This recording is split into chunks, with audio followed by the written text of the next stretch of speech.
Hola, ¿qué tal? Muy buenas tardes a todos. Nos encontramos aquí en la última conferencia, que más que conferencia va a ser una mesa redonda con los conferencistas que fueron invitados. No todos pudieron asistir, pero bueno, es importante mencionar que estamos muy contentos y muy agradecidos con todos ustedes por el seguimiento que ha habido. También en YouTube han estado entrando a ver las conferencias, cada una de ellas muy enriquecedora, desde cada una de las áreas de nuestros conferencistas. A continuación voy a presentar a cada uno de los panelistas de esta mesa redonda, comenzando con el doctor Alberto Constante, que es, no sé si lo puedan enfocar al doctor Constante. Es doctor en filosofía por la UNAM y se especializa en ontología alemana y francesa contemporánea y filosofía antigua. Y como él nos comentaba, tiene una revista digital que se llama Reflexiones Marginales y hicieron una publicación muy al inicio de la pandemia sobre COVID.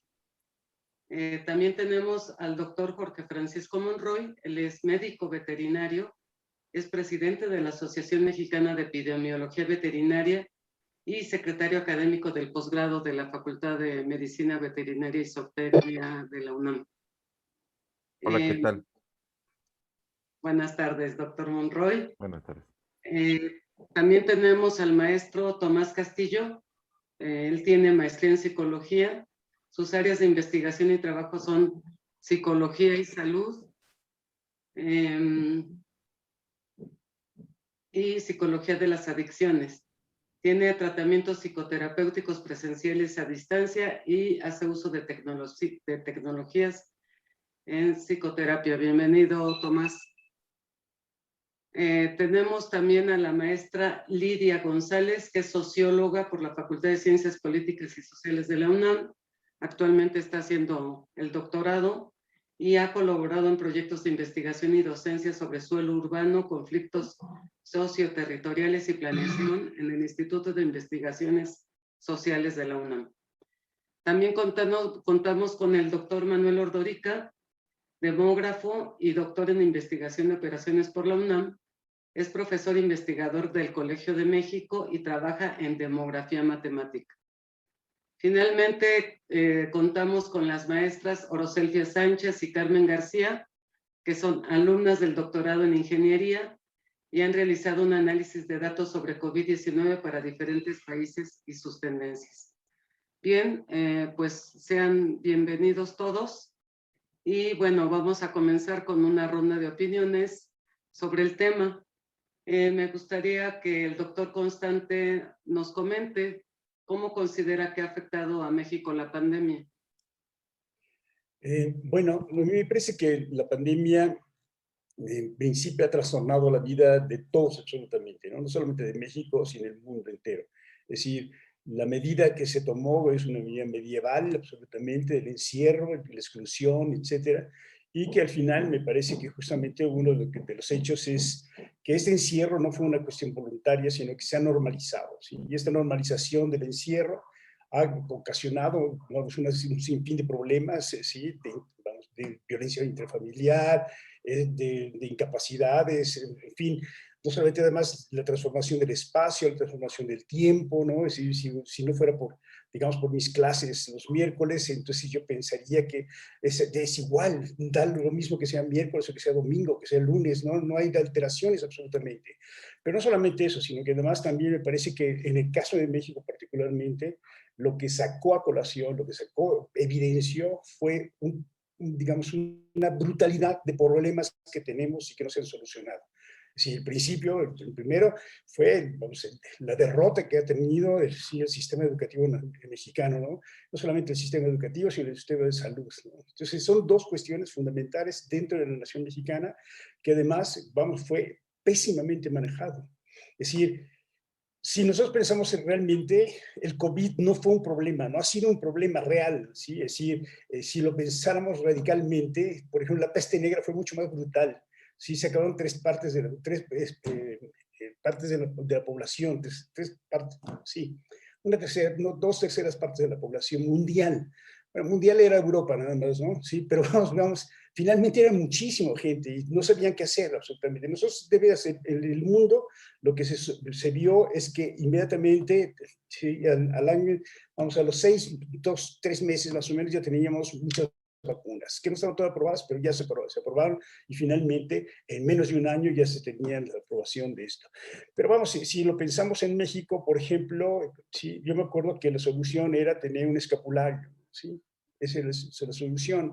Y después no se sabía cómo manejarlo, ¿no? Entonces, después se empezó a saturar, después las mentiras, el manejo estadístico que se supo, si de pronto la persona responsable de la salud, sí se ponía el tapabocas y después se lo quitaba, después decía que no era importante, que sí era importante, en fin, la población estaba francamente, vamos, en un estado de indefensión tan brutal, porque además estaba llena absolutamente de miedo, que fue lo que organizó y orquestó este estado de indefensión y que justamente fue producido por el gobierno, ¿sí? Por los malos actos, por los errores que tuvieron justamente en México todos los políticos. En ese sentido, me parece que las cuestiones se agravaron mucho porque también pensemos que 1/3 de los mexicanos optó por el privilegio del confinamiento, mientras que 2/3 partes siguieron librando la batalla de su subsistencia, ¿no? En espacios de producción, de consumo de alto riesgo, donde justamente se da la imposible distancia, la sana distancia no se dio, ¿no? Es decir, me pregunto si con ingresos precarios la gente podía realmente, sí, recluirse. Es decir, pensemos simplemente nada más en la gente que está trabajando en las calles. Eso nadie pudo contenerlo. No hubo medidas, no hubo visión, nada absolutamente. No hubo política, práctica política no existió. Estuvimos literalmente indefensos y yo creo que seguimos en gran parte indefensos y seguiremos en gran parte indefensos porque no hay política. Bueno, yo creo que sería una opinión rápida. Muchas gracias, Alberto. ¿Alguien más? Doctor Monroy. Sí, muchas gracias. Bueno, primero una aclaración. Ya no soy presidente de la Asociación Mexicana de Epidemiología Veterinaria, lo fui, y tampoco soy secretario académico de posgrado. Me va a llamar mi director y va a decir, oye, ¿qué pasó? ¿No? No, lo fui hace algunos años. Ahora soy vicepresidente del Consejo Nacional de Sanidad Animal, de CONASA, que es un órgano asesor del gobierno en materia de salud animal. Y bueno, hemos hecho muchos análisis justamente hablando de las políticas y su funcionamiento. No vimos durante el año pasado y supimos de muchas estrategias. La estrategia alemana, muy estricta en términos de aplicación de pruebas, que fue un derroche absurdo de dinero porque no había necesidad de tal cantidad de pruebas, porque no resolvieron absolutamente nada. Llegaron a una situación igual a la de los demás países. Vimos por otro lado la actitud de los suecos, totalmente diferente, liberal, enfocándose solamente en proteger a las personas de alto riesgo, a mis coetáneos y mayores, recluyéndolos en centros bueno, donde pueden estar ellos un poco más protegidos. Aún así hubo brotes severos y los números al final no variaron tanto. Estados Unidos, que fue un desastre con Donald Trump al frente, ¿no? Y todo lo que pasó y que pues ahora es donde está focalizado el problema. Bueno, ya se desplazó tristemente a la India, que allí viene ya con otra serie de problemas. Pero efectivamente se trata de una enfermedad, de una pandemia que se iba a diseminar, se diseminó, va a llegar a todas partes del planeta, inclusive de aquellos sitios que se han logrado mantener aislados, las Islas Feroe, Nueva Zelanda, algunos puntos así muy específicos, que son islas, y que por esa razón es fácil que controlen sus fronteras, pero que algún día van a tener que salir al mundo y van a enfrentarse a lo mismo que todos los demás, ¿no? Que yo diría que parte de lo que nos ha dejado la pandemia es un montón de lecciones. Primero, somos muchos, tenemos una tendencia desde el siglo pasado, bueno, de hecho empezó desde la Revolución Industrial, pero el siglo XX fue aterrador la forma en la que la población humana nos hemos reproducido, hemos invadido ecosistemas, hemos modificado el clima, tenemos un calentamiento global que está favoreciendo que enfermedades tropicales o ubicadas en ciertas regiones se estén diseminando con facilidad a todas partes del mundo. tenemos tratados de libre comercio que permiten que las personas y los productos se movilicen a cualquier parte, y que pandemias o que ocurrían en otros años y que iban avanzando de manera gradual, ahora en cuestión de días o semanas, pues pueden llegar a cualquier parte, ¿no? Eh, y tenemos que cambiar justamente la forma en la que nos estamos reproduciendo. El problema somos nosotros. Por ahí dicen filosóficamente que la naturaleza está protestando. Pues yo no sé si realmente la naturaleza tenga una conciencia global de esa manera que proteste, pero de alguna manera las consecuencias de lo que estamos haciendo es lo que estamos viviendo ahora, ¿no? Invadimos ecosistemas, estamos en contacto con especies exóticas de las cuales no sabemos absolutamente nada. Inmunológicamente los murciélagos son asombrosos, son maravillosos, son animales que ayudan muchísimo al ecosistema, y también son eh, reservorios de una cantidad que todavía no conocemos de virus, a los cuales todavía no nos exponemos. Nosotros tenemos condiciones para tener un brote similar a lo que pasó en Wuhan, en ciertas regiones del país, en todos los trópicos, en la costa del Golfo, en el Istmo, un poco en Guerrero y Oaxaca y hacia el norte también, por la fauna, pero también por los hábitos culturales, por los mercados húmedos que se les llama, o mercados de animales vivos, donde comercializamos a los animales vivos, donde los matamos ahí y donde hacemos pues todo un caldo de cultivo para que cualquier cosa ocurra, ¿no? Y no estamos preparados, no estamos preparados como mexicanos y no estamos preparados como humanidad para lo que puede venir. Esperábamos una pandemia de influenza, la hemos estado esperando que ocurra y todavía puede llegar en cualquier momento. Ya se anuncia por ahí que puede venir el Nipah. Nos están aterrando con el hongo negro, que ojalá fuera un pitlacoche, pero que está produciendo algunos problemas asociados a COVID, que yo pienso que están más ligados a los respiradores y a la poca higiene que se ha tenido, porque lo vemos en la India, Brasil y ahora en Chalco. Pero en fin, estamos aprendiendo, y lo que no aprendemos y lo que hemos estado, a mí me aterra ver los muros de Facebook de mis alumnos y de todos los chavitos de esa edad, de ahora que pase esto nos vamos a abrazar todos y vamos a salir a embriagarnos como locos y a divertirnos, ¿no? Algo tenemos que aprender de esto, ¿no? El entierro efectivamente es aterrador, tiene una serie de problemas, sobre todo en las familias disfuncionales, en donde hay abuso, donde hay violencia, donde no hay condiciones para vivir, pero a veces lo tenemos que hacer, y tenemos que aprender también a ser un poquito menos invasivos cuando nos saludamos, porque los mexicanos, los latinos, somos muy de abrazo, beso, doble beso, y ahora pues quizás podemos entender por qué los orientales se saludan desde lejos solamente agachando la cabeza, ¿no? Es decir, algo nos tiene que quedar de esta pandemia, y de esto tenemos que aprender que por fortuna tenemos una ciencia que está respondiendo razonablemente rápido, lo cual es muy bueno. Tenemos vacunas, tenemos herramientas que ya nos están empezando a proteger, no hay que bajar la guardia, pero efectivamente no tenemos una estructura, una infraestructura para poder hacer adecuadamente el trabajo y la educación a distancia, al menos la mayoría. Algunos somos afortunados, estamos aquí, estamos conectados, tenemos internet, computadoras, luz, pero en otras partes esto no es así, ¿no? En zonas no muy lejanas a la capital, e inclusive dentro de nuestra propia ciudad, la gente no tiene acceso a esto y están totalmente marginados. La brecha tecnológica se está haciendo cada vez mayor, y la pandemia, digamos que de alguna manera ha evidenciado todo esto. Entonces, estas son las lecciones que tenemos que tomar nosotros. Tenemos que hacer investigación, apoyar a la investigación básica. ¿Para qué nos sirve saber que existen estos virus o que hay bacterias? Bueno, para saber que existen, para estar preparados para empezar a mantener estas herramientas, pero también tenemos que cambiar el uso de energías que producen estos efectos de invernadero, cambiar ya la energía fósil a energía eólica, energía geotérmica, la solar, a otras fuentes que sean mucho más sanas, que nos ayuden a que poquito a poco logremos bajar un par de grados centígrados la temperatura a la que nos llevó este planeta.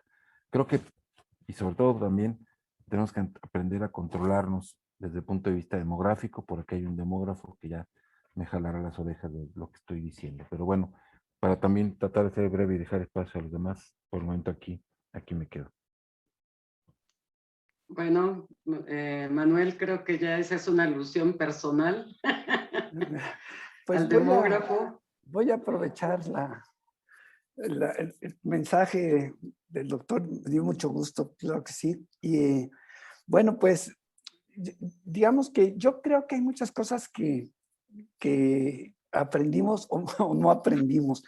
Una cosa que ocurrió desde el punto de vista demográfico, además de tener un crecimiento demográfico en el mundo muy elevado, ya estamos casi en los 8,000 millones de habitantes en el mundo, que es digamos, una velocidad de crecimiento muy acelerada comparada con lo que ocurría a principios del siglo pasado, en 1918, con la epidemia de la influenza española.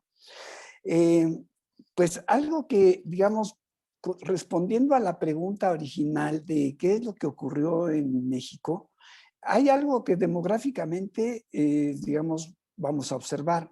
La primera es que desde el punto de vista de la esperanza de vida, vamos a perder, o ya se perdieron, 7 años en la esperanza de vida al nacer en el caso de los hombres y 3 años en el caso de las mujeres. O sea, es como si en el año 2020 hubiéramos regresado al año de 1985. Es algo, digamos, inimaginable, ¿no? Es algo que vimos, digamos, los demógrafos. Algo que también vemos es digamos, el exceso de mortalidad de los hombres en relación a las mujeres. De cada 3 muertes, 2 son de hombres. Es algo que también observamos y que no sabemos bien a qué se debe. O sea, eso mismo ocurre desde el punto de vista de la demografía. Sabemos que nacen más niños que niñas. Eso es algo que ocurre en México y en todas partes del mundo, pero luego se mueren más los niños que las niñas. Y la otra cuestión tiene que ver con las esperanzas de vida de los hombres, son aproximadamente unos 5 años menos que la esperanza de vida de las mujeres. Bueno, eso es, digamos, para entrar en la cuestión demográfica. Algo que yo creo que sí, digamos, creo que también dentro de la cuestión demográfica nos faltó experiencia, digo, a nosotros no tanto, pero a quienes gobiernan los países, no solamente en México, digamos, Estados Unidos y muchos países europeos, con excepción hay que reconocerlo de los asiáticos, que pudieron resolver o enfrentar el problema muy rápidamente. Pero algo que no entendemos nosotros y que es algo que yo creo que es importante mencionar es la velocidad de contagios y la velocidad de crecimiento, como que no entendemos. Es algo muy parecido a lo que en una de las cápsulas que hice en el Colegio de México, la primera que tuve es entender el crecimiento exponencial y ponía yo como ejemplo el caso de Sisa, inventor del ajedrez. Él, digamos, le solicitó al rey que quería un grano de trigo en el primer cuadrito, 2 en el segundo, 4 en el tercero, 8 en el cuarto, y así sucesivamente. Y entonces al rey como que le dijo a Sisa, ¿por qué me estás pidiendo tan poco?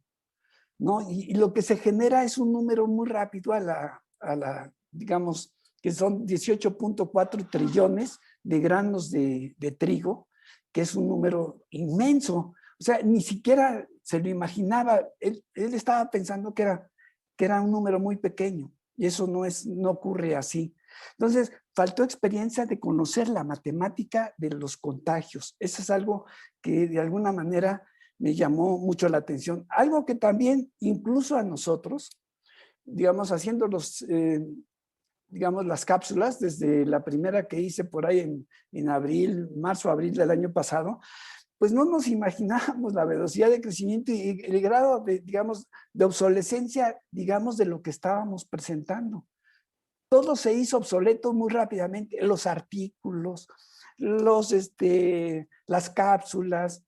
¿Por qué? Porque las velocidades de crecimiento de las cosas eran muchísimo más rápido de lo que nos imaginábamos. Yo mismo pensaba que íbamos a acabar pronto y nos dimos cuenta de que no fue así. Entonces yo creo que ahí hay una una experiencia, y una experiencia que pues la vemos ahora en términos, digamos, de los contagios en el mundo. Estamos hablando de 171 millones de contagios en el mundo y 3.5 millones de fallecidos. Entonces son cifras que en realidad, digamos, no nos imaginábamos. Entonces algo que hemos aprendido en esta pandemia es entender un poco más los ritmos de crecimiento y las velocidades. Y bueno, yo aquí lo dejo para que les dé chance a mis compañeros y compañeras. Muchas gracias, Manuel. ¿Algo que quiera agregar a maestro Tomás Castillo? Gracias, Idalia. Sí, me parece que algo bien interesante es que de repente ya nos dan a todos muchas ganas de hablar de la pandemia como algo que hubiera terminado, como en tiempo pasado, ¿no? Decir, bueno, entonces cuando estuvo la pandemia presente, lo que aprendimos, lo que descubrimos, lo que conocimos, y yo creo que es un proceso continuo de reconocimiento, de descubrimiento y de aprendizaje, porque lo que sí ha ocurrido es un cambio rotundo en nuestro estilo de vida. Quizás no desde el día 1, porque alguna vez platicando, creo que con mi hermana, me hablaba acerca de cómo las cosas iban a ir sucediendo después de, y yo le comentaba que no creía que fuera a ser como un antes y un después, sino un durante muy largo, ¿no? Y me parece que en términos de salud mental, por así llamarlo, pues los cambios han sido evidentes y todos y cada uno de nosotros los hemos podido experimentar en propia piel, desde escuchar los gritos en las casas de los vecinos o desde que los vecinos escuchen los gritos en la propia, porque pues uno no está exento. Darnos cuenta de cómo el confinamiento ha hecho que nuestras interacciones con los miembros de la familia o con las personas que estamos más de cerca han tenido que adaptarse, y a final de cuentas creo que esto nos obliga a hacer algo que como cultura no estábamos tan acostumbrados, que es algo que sí se ha visto mucho en la actualidad. Digo, estamos aprendiendo en tiempo presente, ¿no? Que es hacernos un poquito cargo de nuestra salud mental. Y por salud mental no hablo de una entidad así como etérea, que no tenga inmaterial, que no tenga como ojos, simplemente me refiero a todos los comportamientos que tenemos en el día a día, a las cosas que de hecho hacemos. Cuando abrimos los ojos en la mañana, ¿qué nos dan ganas de hacer y cómo lo hacemos? Cuando hablamos con alguien más. Y bueno, esto obviamente se ha venido transformando desde que empezó el confinamiento. Las personas que no pudieron por cuestiones laborales, etcétera, confinarse, y las personas que por cuestiones laborales también pudimos confinarnos mucho tiempo, cómo fueron modificándose nuestros hábitos. O sea, creo que en términos de salud mental lo más puntual es hablar de hábitos. ¿A qué hora te despiertas? ¿A qué hora te duermes? ¿Qué comes? ¿Con quién comes? ¿A qué hora te bañas? ¿Te dejas de bañar? ¿Qué tipo de cosas de autocuidado llevas a cabo, no? Y cómo eso a la larga va teniendo un efecto de tracción que va agarrando cada vez más momentum, más ímpetu. Entonces llegó un punto en el que muchas de las personas que forman parte de esta sociedad voltearon a ver y dijeron, caray, algo no se siente bien. O sea, sí, más allá de que hay muertes, sí, más allá de que hay enfermedades, sí, más allá de que hay familiares que le están pasando mal, yo en mi propia piel hay algo que no se está sintiendo igual como era antes, lo que decía el doctor Constante acerca de cómo se desdibuja la línea entre el martes y el domingo y cómo se vuelve un día continuo sin nombre que está suspendido en el tiempo y que solamente sigue ocurriendo con día y noche, pero sin tener como esta delimitación. Entonces, en ese sentido, la gente, con todo y el tabú que en esta sociedad es atender la salud mental, volteó a ver a algunos de los especialistas en salud mental y dijo, ayuda, no estoy pudiendo. Y creo que en ese sentido eso ha sido y está siendo un hito de voltear a ver la salud mental como algo asequible, como algo que se puede cuidar, como algo que se puede sanitizar, tener higiene de... Y dentro de todas las fatalidades, creo que esa es una cuestión favorable de lo que hemos vivido en la pandemia. Hemos aprendido a ver un poquito más de cerca al otro, no nada más por lo obligatorio, sino también por lo opcional.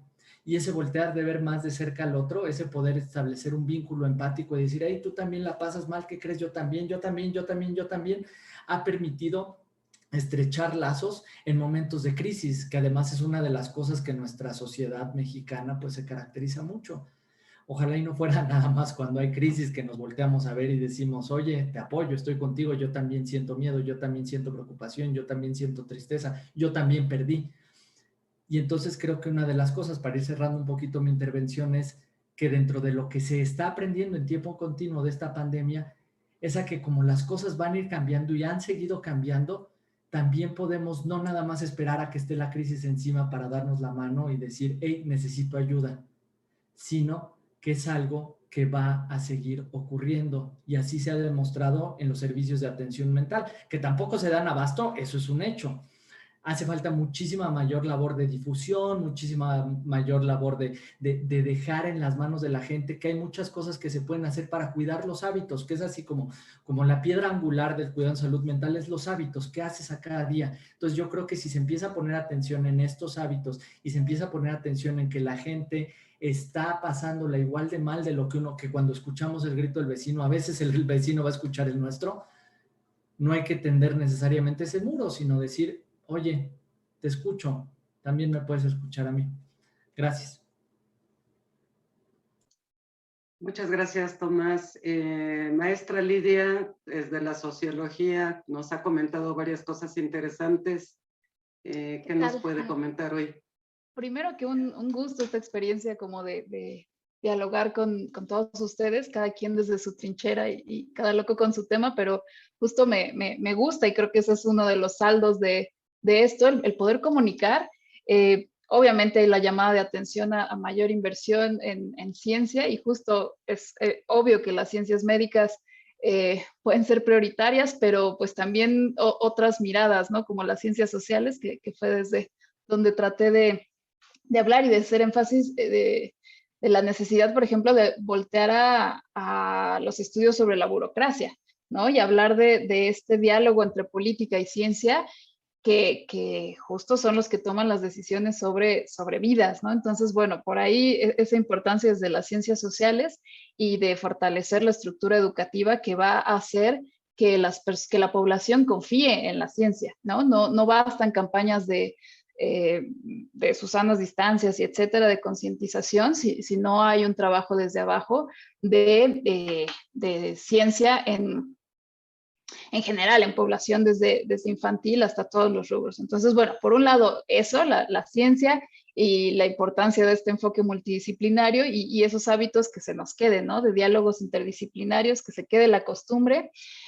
Con los temas que han tocado hasta el momento, los hábitos, creo que sí es algo súper importante. Me gusta este enfoque de la salud mental y el autocuidado, pero también qué saldo va a tener en nuestros hábitos de higiene y limpieza en otros números, ¿no? A mí me gustaría escuchar, no lo he hecho hasta el momento, ciertos indicadores, por ejemplo, de cómo han bajado quizás enfermedades gastrointestinales o accidentes automovilísticos, o qué otros impactos en otros ámbitos de la vida ha tenido este regiro a nuestros hábitos. Podría ser interesante. Y por supuesto, a la alimentación, por ejemplo, a todos estos intentos de hacer cuerpos menos vulnerables, ¿no? Ante esto que nos reveló la pandemia. Lamentablemente de pronto somos sociedades de corta memoria, y quizás esto no sabemos cuánto tiempo quede, justo esto de la periodicidad de la pandemia y de si podemos hablar del final de. Sí, me parece que no. O sea, somos una generación marcada por la pandemia, así como otras generaciones han estado marcadas por guerras, etcétera. La pandemia nos marca, pero pues resta ver si no vamos a ser una generación que viva entre pandemias, ¿no? Y que viva intermitentemente en condiciones constantes de riesgo. Y como lo mencionaba desde la sociología del riesgo en mi exposición, pues es una constante selección cultural de prioridades, ¿no? De cómo voy a reaccionar ante el riesgo, y pues eso también es un ejercicio reflexivo de autoconciencia, pero no solo individual, sino también como sociedad. Una última reflexión sobre el consumo, y después algo que me parece un poco optimista. Sobre el consumo, bueno, también creo que ha habido muchísimas revelaciones. Por un lado, hemos hecho estos ejercicios de qué es lo que realmente necesito, de cierta depuración de espacios, incluso de mayor compromiso con nuestra propia preparación de alimentos, porque hay más tiempo, porque hay más conciencia, etcétera. Pero pues a la par también estamos hablando de mucho más pedidos de Amazon y todo esto, embalaje y todo esto. Entonces, bueno, por ahí creo que no se alcanza a compensar nuestras nuevas formas de consumo reflexionadas, entonces eso pues es ahí todo un dilema. Eso en cuanto a los hábitos.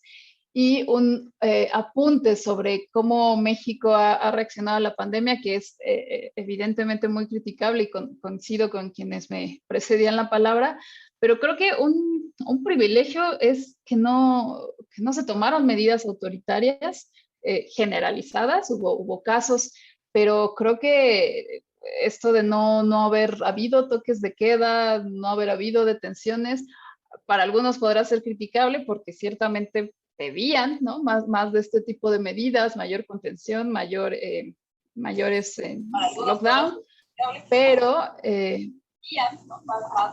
perdón, un micrófono por ahí.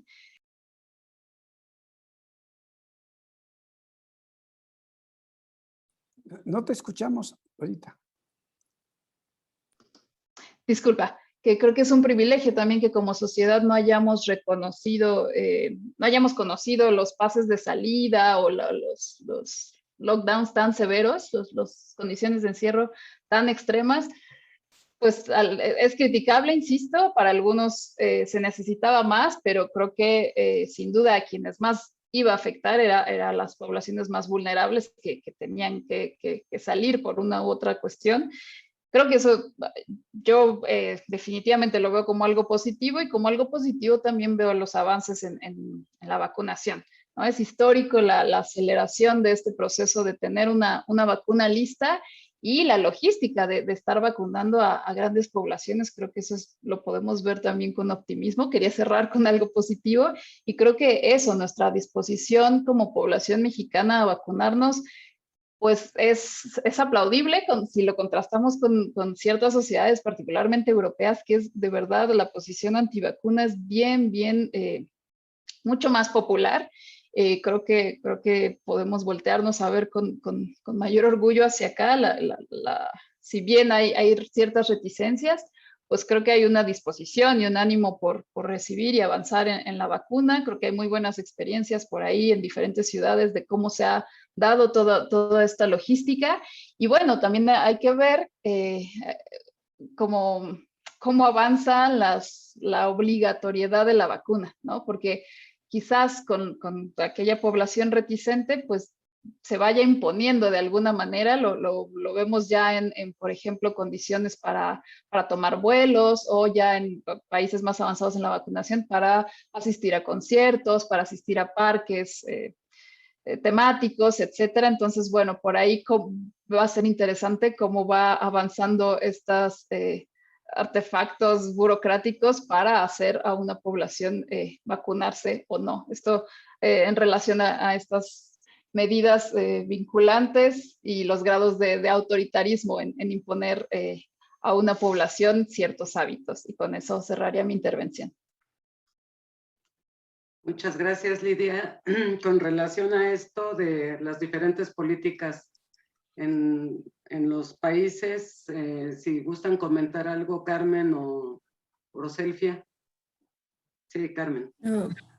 Hola, buenas tardes. Bueno, creo que en el trabajo que realizamos nosotras, una de las cuestiones más relevantes que vimos fue esta situación de la toma de datos, ¿no? Cómo se iban tomando los datos y por la celeridad, y sabemos que esto agarró en curva a muchos países, pero sí creo que dejó muy evidente que México es un país que tiene una escasa cultura respecto a la toma y el tratamiento de datos de manera correcta, ¿no?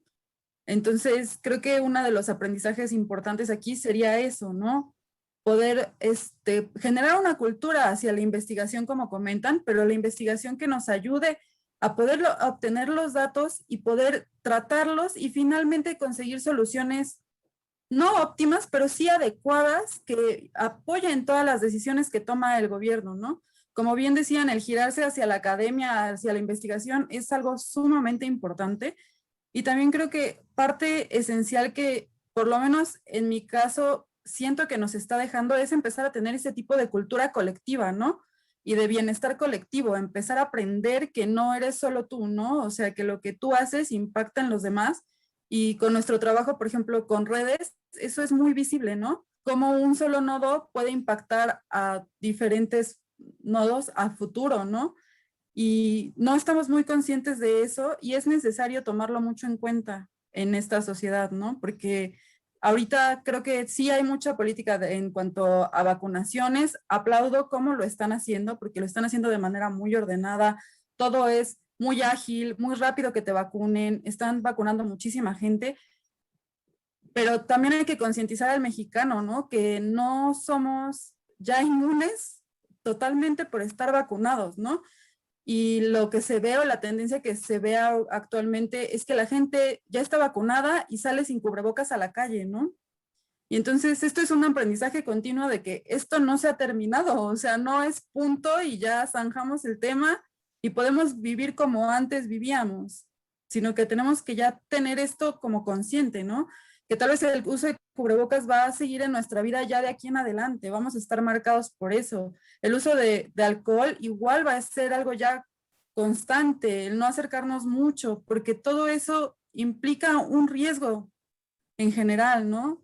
Creo que eso es con lo que es la aportación que yo daría, ¿no? Empezar a ver cómo las redes que tenemos en nuestras vidas impactan en otras redes y cómo esto ha propiciado el contagio, ¿no? Y aprender a voltear hacia la academia que nos apoye como debería, ¿no? Al gobierno mexicano, que apoye realmente como debería, no estigmatizarla, que la usen como una herramienta, que es lo que en teoría debería de ser, ¿no? Para poder lograr realmente que haya un impacto. Creo que con eso es lo que esa sería mi aportación. Muchas gracias, Carmen. ¿Algo que quieras agregar, Oro?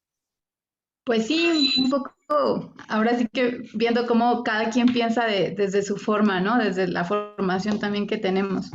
Y justo nosotros cuando empezábamos a reunirnos, que fue muy raro, ¿no? Todos empezábamos a abrirnos más hacia nuestros compañeros de trabajo, lo empezamos a ver como con enfoque de sistemas, ¿no? Que es donde las tres, bueno, las cuatro, teníamos esta base, ¿no? De entender qué es lo que sucedía.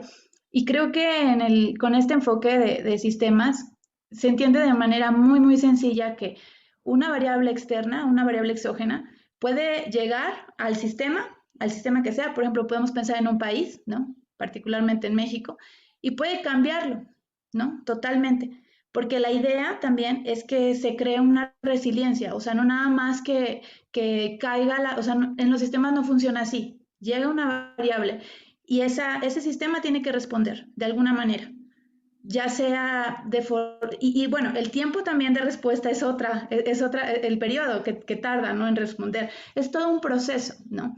Y justamente lo que sucede cuando está cambiando, o sea, cuando está respondiendo ante esta variable, pues suceden muchos comportamientos emergentes, ¿no? Que pueden ser positivos, pueden ser negativos, y todavía se propaga durante muchísimo tiempo más, ¿no? Hasta que de nuevo se estabilice ese sistema.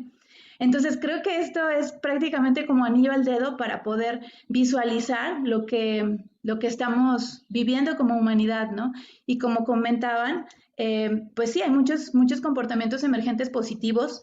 Creo que muchas personas hemos visto hacia nosotros, o sea, como si cambiáramos de nivel el sistema y dijéramos, ahora mi sistema es mi cuerpo humano, ¿no? ¿Qué tan resiliente es? ¿Qué tan sustentable es la forma en la que estoy llevando mi vida, ¿no? Entonces, en estos cambios de nivel que hemos visto, o sea, hacia el ser humano, hacia una sociedad, hacia el país y hacia el mundo entero, pues vemos que prácticamente la humanidad no está preparada. O sea, en ningún país su sistema de salud, si lo queremos poner ya en términos con nombre y apellido, ningún sistema de salud está listo para atender una pandemia. O sea, ninguno. Se necesita toda una comunidad que soporte también estos cuidados o que vaya paulatinamente presentando la necesidad de estos sistemas, ¿no?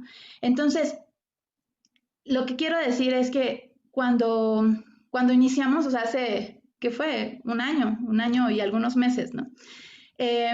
Veíamos cómo esto era así catastrófico, ¿no? Decíamos, pero ¿se imaginan cuántos residuos van a salir? O sea, de todo esto que es, ponte un cubrebocas, no, ponte 3, no, y ahora cambia ¿no? Entonces, ¿cuántos residuos también salen en los hospitales, ¿no? ¿Cuántos residuos se forman de las emisiones, ¿no? De los entierros, o sea, nos preguntábamos tantas cosas y decíamos, ¿y quién voltea a ver esta situación, ¿no? O sea, ¿quién voltea a ver toda esta propagación? o al menos tiene idea de que esto va a suceder, ¿no? Entonces empezábamos a buscar datos, ¿no? Así como de, bueno, pues vamos a ver qué se ha hecho antes, ¿no? En las pandemias pasadas. Y pues realmente vemos que para muchas situaciones, o sea, nosotras que trabajamos con la parte esta de modelación, pues obviamente necesitamos datos, o al menos necesitamos formas para construir esos comportamientos, ¿no? Y realmente de muchas cosas es casi imposible, ¿no? Casi son puras corazonadas las que podemos analizar, ¿no? Y es increíble que justamente en este momento de la humanidad todavía tengamos pues tanto retraso, por así decirlo, en la adaptación de todo lo que llega, ¿no? O sea, que llega como país, que llega como persona incluso, ¿no? Que vemos también cómo el estado del cuerpo, o sea, el estado del sistema, si lo queremos ver así, influye mucho en la respuesta que vamos a tener ante el virus, ¿no? Entonces, creo que sí, o sea, hay muchas cosas que son dolorosas, son pérdidas como tal, ya sea pérdida de libertad, porque no todos los seres humanos entregan tan rápido su libertad ante un confinamiento. Sin embargo, por el lado epidemiológico, pues no hay como muchas formas de contener una epidemia, ¿no? Entonces, creo que lo que tenemos que tener es paciencia, mucha paciencia, para entender que son procesos, o sea, son procesos naturales donde nosotros somos parte de un sistema, ¿no? O sea, donde no solamente el ser humano existe, ¿no? O sea, existe la naturaleza, hay cambios climáticos, esto evoluciona a través del tiempo e invariablemente van a seguir sucediendo situaciones de este tipo, ¿no?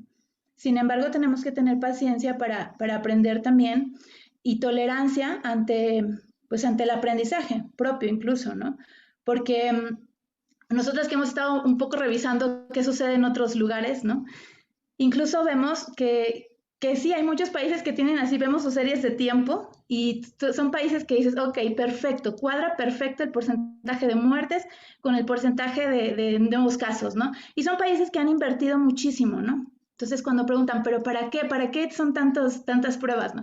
Bueno, a nivel datos, a nivel cuantitativo puede servir mucho, ¿no? Nos puede ayudar mucho, ¿no? Para entender cosas. Sin embargo, la verdad sí concuerdo que al final lo que importa mucho es la actitud que se tiene ante un cambio, cualquier cambio que sea, porque nos va a desestabilizar. O sea, de esa manera que les decía que tenemos la cajita del sistema y todo adentro jugando y llega, ¡pum!, a estresar, ¿qué voy a hacer? ¿No? Entonces creo que eso nos hace parar y pensar un poco para tener conciencia de cómo estamos viviendo, ¿no? Si es una manera respetuosa, o sea, a lo mejor con el medio ambiente, con nuestro entorno, con los demás, ¿no? De pronto había muchas opiniones encontradas con respecto a que salía mucha gente, ¿no? O sea, particularmente en este país, pues sí, porque la economía es así, ¿no? O sea, o me muero de hambre o me muero de COVID, ¿no? Si vamos a otros países, pues vemos comportamientos diferentes, porque ese sistema se construye a partir de otras bases, ¿no? O sea, sus características son otras. Y creo que a nosotros nos dejó mucha enseñanza esta forma de analizar la pandemia, porque vemos que, o sea, que prácticamente depende de las características de cada cultura, de cada país, incluso geográficas, ¿no? O sea, es mucho más sencillo cuando estás alejado, ¿no? Es mucho más sencillo. Pero, ¿qué tan rápido es tu adaptación? Bueno, ya lo descubrirán, ¿no? O sea, ¿qué tan rápido voy a interactuar otra vez con el mundo? No se sabe, ¿no? Entonces, creo que vivir también en un constante cambio nos genera a muchos estrés y confusión, pero realmente la vida, pues muchas veces es así, ¿no? O sea, si las vemos a través de datos, muchas veces es así. Para muchas cosas no existen datos, ¿no? O no sabemos cómo recolectarlos o cómo registrarlos, ¿no? Entonces, creo que esa apertura de estar como listos para seguir aprendiendo, incluso como seres humanos, es algo que debemos de tomar, o sea, deberíamos de tomar todos, ¿no? Muchas gracias, Oro. Bien, pues no sé, doctor Constante, ¿qué nos puede comentar al respecto? Pues, bueno, muchas cosas muy interesantes que han dicho.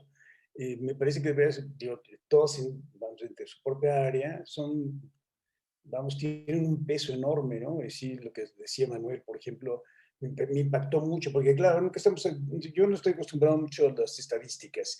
descreo un poco de las estadísticas siempre, porque además, pues bueno, tienen pesos, ¿no? Y además tienen una mirada política.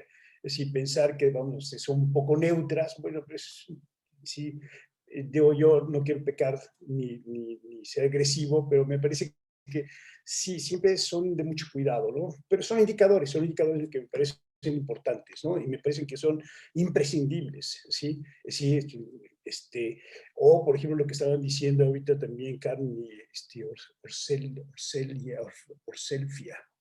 Oroselfia. Qué nombre tan raro, Oro. Oro. Es oro.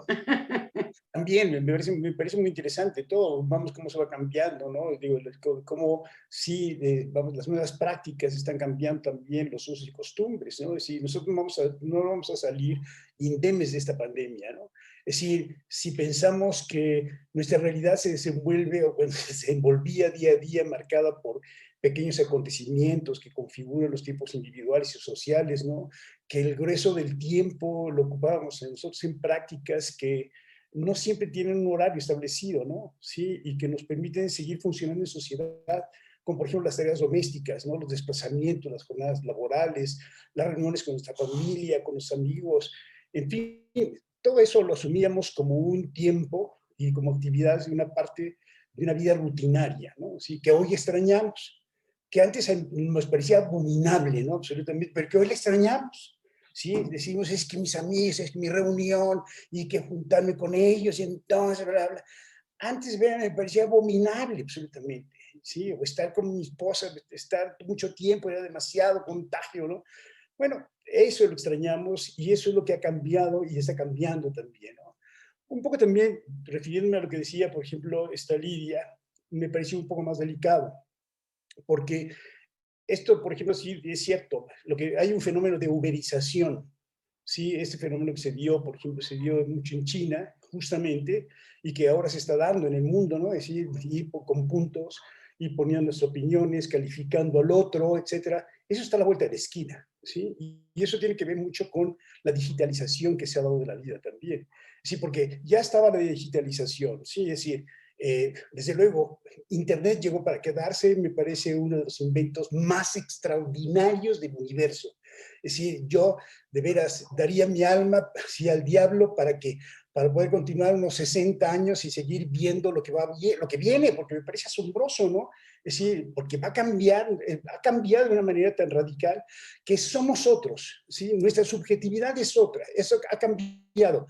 Es decir, yo, un señor de 70 años, respecto de un chico de 15 años, es decir, hay una distancia, no es un problema de generación, es un problema de subjetividad, de cambio, de introyección, de modos también de interacción con el mundo, ¿sí?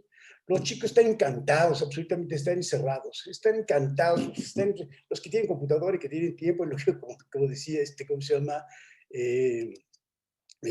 Francisco, ¿no? Es decir, los que tienen todas las condiciones para poder, sí, trabajar y para estar en su casa y estar en los videojuegos y ver las noticias, etcétera, sí, están encantados absolutamente, ¿no? Claro que sí, pero pues esto no es la realidad, es decir, esto no es la realidad de todos, absolutamente, ¿no? Lo que podemos ver es que nosotros que no es cierto, que no es así, ¿no? Es decir, la mayor parte de la población, por eso fue un fracaso todas las clases por internet. Por eso ha sido un fracaso, ¿no? Porque la gente no tiene tiempo, no tiene un lugar. Sí, de pronto yo me acuerdo que estoy dando clase y ahora estoy frente a cajitas negras, ¿no? Sí, Black Mirror, un poco lo que yo dije en mi conferencia, ¿no? Entonces, ¿y qué es lo que sucede? ¿Por qué están en Black Mirror? Sí, porque justamente lo que hace, si yo prendo mi cámara, lo que van a ver es pues, una cotidianidad espantosa. ¿Sí? Un chico que tenía un cuarto y que se veía todavía, vamos, que estaba apenas en construcción, se le iba, la mamá se le acerca, él de pronto salta el perro, el hermanito llega y ¿sí? Un horror absolutamente, ¿no? Se están teniendo que intercambiar las computadoras, qué sé yo, ¿no? Sí, en fin, digo, no es fácil, no ha sido fácil, ¿no? Pero esta digamos, tecnologización que se dio, que se aceleró muchísimo, ¿sí? Fue muy impresionante porque nos avisó que ya estaba preparada la tecnología, ¿sí? Porque el aumento que se dio tan brutal, ¿sí? La interacción con la tecnología nunca se cayó. La red no se cayó, nunca. Sí, se cae de nuestra casa, pero no se saturó, Sí, es impresionante, ¿no? Entonces quiere decir que ya estaba preparada, que los pasos que se han dado son verdaderamente prodigiosos, ¿sí? Pero que eso justamente pues, es lo que podríamos llamar como el gran peligro, ¿sí? Yo lo veo así como el gran peligro, ¿sí? Tiene enormes virtudes todo lo absolutamente la digitalización, desde luego que sí, pero claro que sí, hay una amenaza, ¿sí? Una amenaza, es decir, yo siempre me acuerdo de Tito Monterroso, ¿no? Dice, cuando despertó, el dinosaurio todavía estaba ahí. Eso es lo que va a pasar. Cuando salgamos de la pandemia, todo lo que no quisimos ver y que estamos viviendo ya ahorita del horror que puede ser una tecnología, ahorita lo vamos a seguir viendo, ¿no? ¿Por qué? Pues porque justamente lo que podemos ver es que la implementación de nuevas tecnologías y los desafíos que nos plantean, como en el caso, por ejemplo, de inteligencia artificial o de la computación cuántica, la manipulación genética, la posibilidad de crear nuevas especies, no completamente orgánicas, ¿sí? Los cyborgs, y un montón de problemas que están generando las tecnologías obsoletas, ¿sí? La existencia de armas nucleares, las actuales necesidades energéticas, donde se desata todo el cambio climático y sus destructivas consecuencias. Esos son los retos que estaban aquí y son los que van a seguir, ¿sí? Eso es lo que tenemos que atender. No tanto el virus es una consecuencia, y como han dicho bien, sí, es cierto, van a seguir, sí, es decir, van a seguir, y esto es simplemente más un aviso, ¿no? De que algo está pasando y algo está pasando mal, y que claro, lo que tenemos que ver es justamente eso, y cómo está cambiando sobre todo nuestra subjetividad, ¿no? Es decir, repito, a mí lo que me da pavor es justamente pensar que voy a ser calificado, ¿sí? Que tengo que, mis datos, ¿sí? Lo estamos viendo con los teléfonos celulares, ¿no? Vamos a tener que entregar nuestros datos, ¿cómo se llama? Más importantes, y entonces a ver quién los controla. ¿Quién los va a controlar? El gobierno, ¿sí? En fin. Bueno, pues yo espero que podamos seguir platicando. Sí, claro. Maestra Lidia.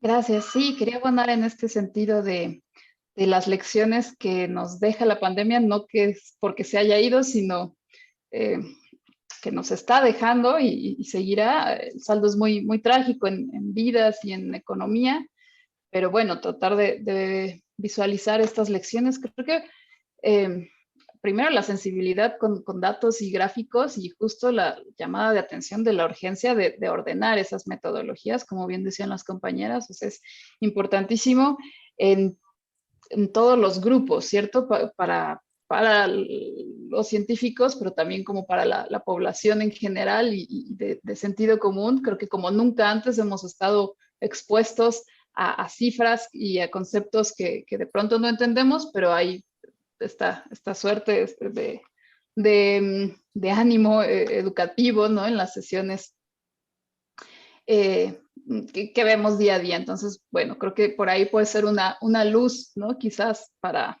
como generación, de sensibilizarnos ante esto. Lo otro es la empatía con los otros, al ver que se evidenciaron como nunca las desigualdades que ya estaban. Simplemente es que fue, ¿no?, algo muchísimo más ilustrativo todo lo que ha pasado, y lo que más me importa decir es la conciencia del cuerpo, el cuerpo como agente de cambios.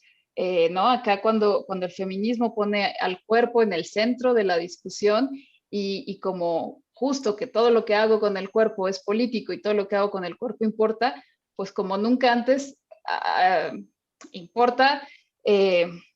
Ya nos anunciaba las preocupaciones ambientales, que todo lo que yo hago importa y tiene un impacto, ¿no?, en el ecosistema. Pues con esta coyuntura mucho más, ¿no? Mi cuerpo individual importa en el cuerpo social, porque justo si yo decido ponerme el cubrebocas o no, o vacunarme o no, es una decisión que no puede dejarse al individuo. Pues, y en ese sentido, como decía Oro, hay una pérdida de libertad. Y esto es muy problemático, porque justo la máxima del feminismo de es mi cuerpo, yo decido, pues acá no va así, ¿no? Entonces, quisiera dejar eso pensando en las actitudes antivacuna, por ejemplo, o en las actitudes post vacuna que se mencionaban, de qué responsabilidad tengo con los demás cuerpos a partir del mío, qué voy a hacer después de estar vacunado y de sentirme entonces ya inmune y hacer lo que ya sabemos, ¿no? De no usar cubrebocas, irme a COVID fiestas, y etcétera, etcétera. Entonces, sí es muy importante. El reto es cómo imponer, cómo imponer sobre los cuerpos con un enfoque de derechos humanos. Ese es el gran reto democrático en estos momentos. Pero bueno, la invitación es esa, a responsabilizarnos de nuestros cuerpos en esta coyuntura. Muchas gracias. Muchas gracias, Lidia. Doctor Monroy. Muchas gracias. Yo creo que se está planteando una situación muy interesante, ¿no? Algo que es una realidad. No hemos terminado, pero ya aparentemente casi estamos fuera, ¿no? Y para mucha gente la conclusión de la pandemia, curiosamente, comenzó el día que se anunció que ya había vacunas. Hay vacunas, ya podemos salir, ¿no? Es más, el efecto psicológico del año nuevo fue extraordinario. Se acabó 2020, ay, qué padre, ya llegó 2021 y ya podemos salir, ¿no? Es difícil, estamos en una situación, ya lo decía el doctor Constante hace unos minutos, estamos invadidos por Internet, pero Internet, cuando hace 30 o 40 años vivíamos en un país de monocanales donde teníamos Televisa, era lo único que había y todo lo demás era así como que de chiste. Univisión, Canal 11, eran así como que opciones que un porcentaje pequeño de la población veía. Pues la verdad la decía Jacobo Zabludowski o Guillermo Ochoa o Raúl Velasco y no había punto, ¿no? Y pensábamos, necesitamos diversidad, necesitamos que haya abundancia de información, etcétera. Ya llegamos, ya tenemos esa abundancia de información, ya tenemos todos esos medios y estamos igual o quizás peor, porque ahora nuestra competencia son videos de 15 segundos. TikTok es una pesadilla para cualquier docente, porque no podemos competir contra eso, ¿no? O sea, los chavos y los no tan chavos están clavados viendo uno tras otro, tras otro, tras otro, y pueden pasar 3 horas viendo infinidad de basura, perdón, no la puedo calificar de otra cosa, de otra forma. Y entonces nuestra capacidad crítica, nuestra capacidad de información, nuestra capacidad de aprendizaje, de conocimiento, de conciencia, está desapareciendo como sociedad. Ha habido una serie de instrucciones muy simples que se nos han dado durante la pandemia aquí y en el resto del mundo, y no hemos sido capaces de cumplirlas, ¿no? Ahora nos dicen, ya estás vacunado o ya llegamos las vacunas, podemos salir, ¿no? Espérate hasta que te toque. Bueno, ya me vacunaron, ya puedo salir, te falta otra dosis. Bueno. Y así, como que no entendemos, vamos reaccionando, es decir, ocurre algo y entonces, ¿por qué no me dijeron? Y la información estaba disponible para todos, pero nadie la lee, ¿sí? Quizás los divulgadores de la ciencia, nosotros, los maestros, tendremos que hacer TikToks con mensajes de 15 segundos para ver si vamos incidiendo de alguna manera en la mente de los estudiantes o de la población, ¿no? No me veo perreando, pero bueno, si tenemos que hacerlo, a lo mejor lo tendremos que hacer para llamar la atención, ¿no? Aunque sea para que digan, mira este gordito loco, ¿qué está haciendo, no? Y a lo mejor lo vuelvo viral y que tal vez logro transmitir algún mensaje, ¿no? Lo dudo. Pero es complicado. Es decir, tenemos el principal problema que ha ocurrido en el mundo, y por eso en algunos lugares han tenido que aplicar mano férrea y en otros se ha dejado a la responsabilidad y demás el hacer las cosas, pero es crear conciencia, es decir, es tomar una serie de medidas y es muy difícil, es de las cosas más difíciles. Ahorita acabo de recibir, quizás todos lo recibieron ya la noticia, ya estamos a partir de la semana que entra en semáforo verde y yo estoy seguro de que, ¡pum!, ya, para mucha gente se acabó la epidemia, ¿no? Ojalá que no nos llegue la tercera ola, yo espero que esto no ocurra, ojalá ya el nivel de inmunidad haya sido suficiente para que la enfermedad no regrese, pero es muy difícil, de veras es una cuestión cultural. si nos gusta más comer de pie pateando perros, todos juntos en una taquería, que sentarnos en un lugar limpio, aunque cueste lo mismo, partiendo de eso, ¿por qué? Porque mientras más mugroso, más sabroso, me han dicho por ahí algunos amigos, ¿no? Y tenemos ese tipo de reflexiones que justifican nuestras cuestiones culturales, ¿no? Entonces, es remar contracorriente. Ojalá, por ejemplo, este tipo de reuniones se volvieran virales y que tuviéramos 2 millones de visitas o 3 millones, pero no, la gente ve 12 temporadas de las Kardashian o cosas así, ¿no? Entonces, muy difícilmente vamos a impactar adecuadamente, muy difícilmente la población va a tener un mayor nivel de conocimiento, un mayor desarrollo intelectual. Ya prácticamente nadie lee, aunque haya libros electrónicos y libros que son fáciles de tener en un teléfono, etcétera. Cualquiera que tiene un teléfono, la mayor parte lo utiliza para ver videos, para oír musiquita, para ver memes, porque eso es lo que nos da una satisfacción inmediata, que nos relaja, nos aísla y nos hace dejar de sentir o percibir nuestra realidad, que a veces es muy triste, que a veces es muy, muy miserable. Y bueno, no veo yo, la verdad, cómo podamos revertir esta tendencia, ¿no? Porque aparte lo veo como una tendencia, como que percibo que cada vez es más difícil.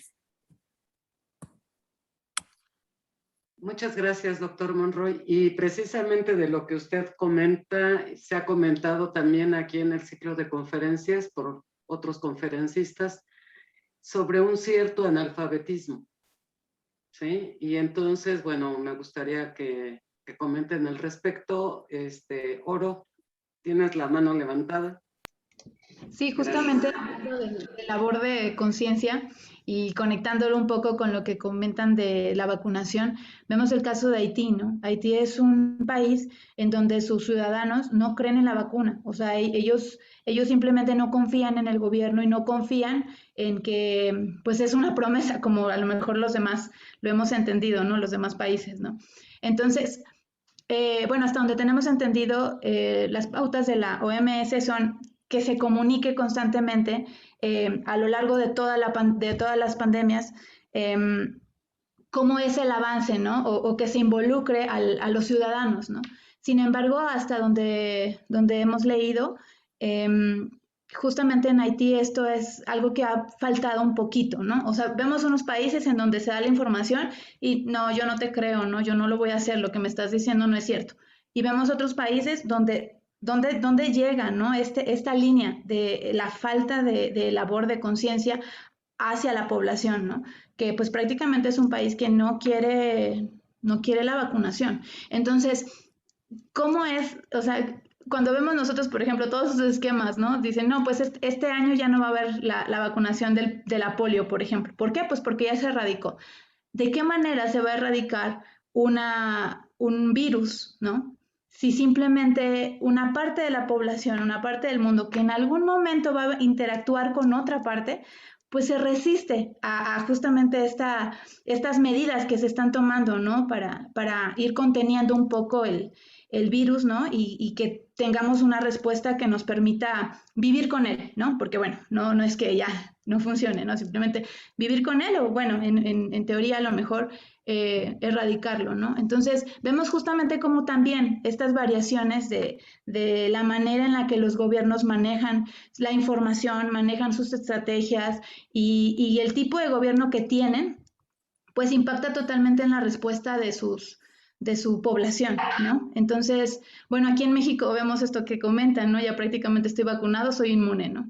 Y por otro lado es, no, si me vacunas me vas a matar, ¿no? O sea, no puedes meter a mi cuerpo algo que yo no estoy, de lo que yo no estoy, no te voy a permitir, ¿no? Porque me vas a dañar. Entonces, ¿cómo estas diferencias de perspectiva?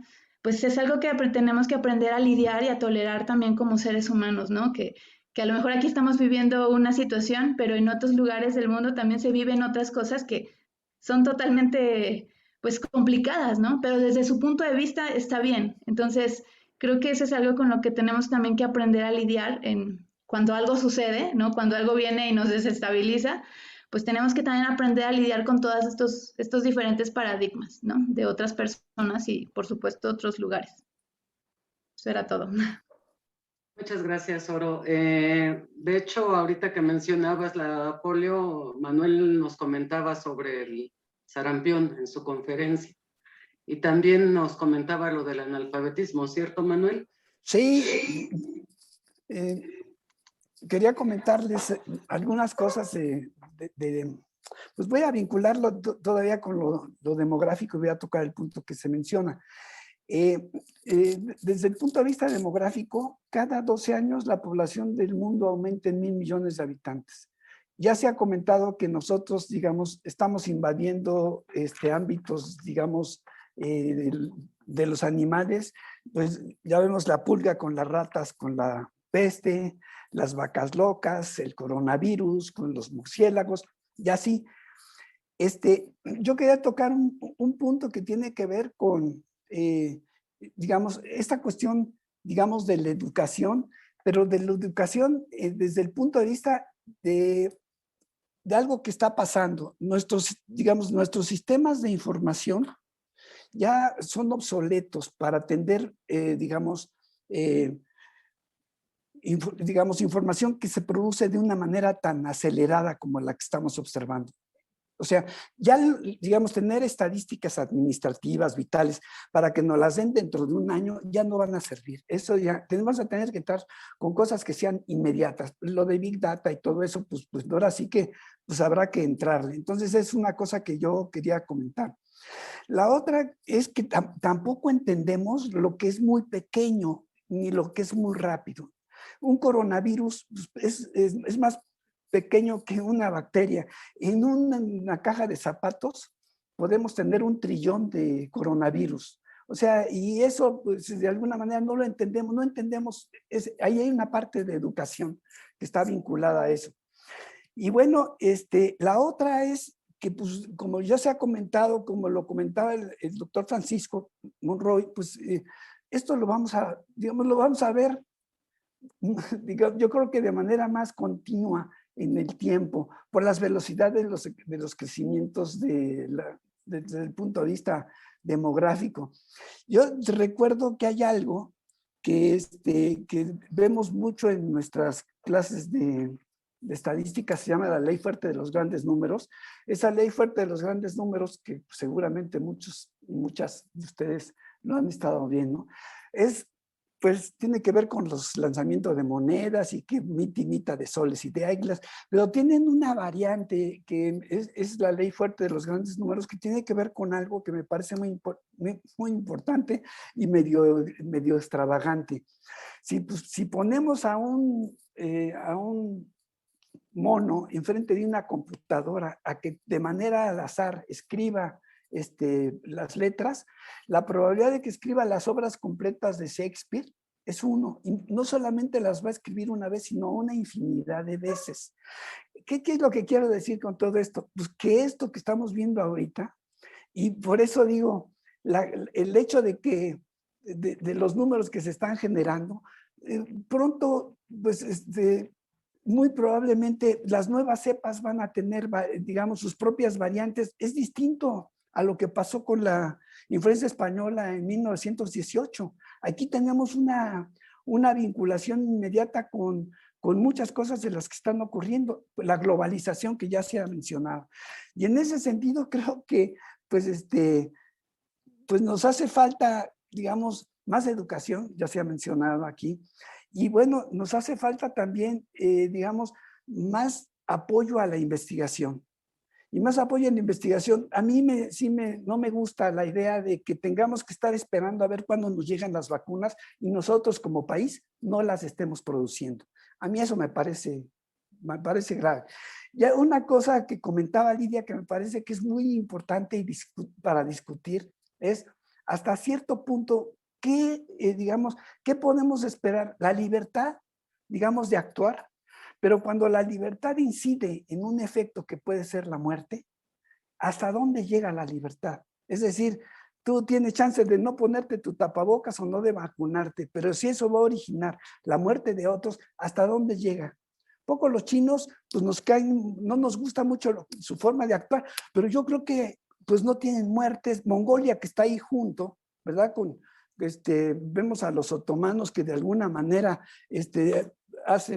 estamos hablando del año 1000, actuaron o actuaban de la misma manera que estamos actuando nosotros, pues 1000 años después. O sea que vemos que la educación alrededor de esto, pues ha sido nula. Y bueno, estoy de acuerdo con esto que se comenta de que nuestro sistema educativo en general, pues es muy, muy deficiente y sobre el que hay que pues, empujar de manera muy importante. Yo creo que, bueno, hay que apoyar, estoy de acuerdo, hay que apoyar al gobierno, pero yo creo que el gobierno también necesita de aprendizaje. Todos estamos aprendiendo en esto y hemos aprendido mucho en términos de las cuestiones digitales. Lo que no aprendimos en muchos años lo hemos tenido que aprender en un año.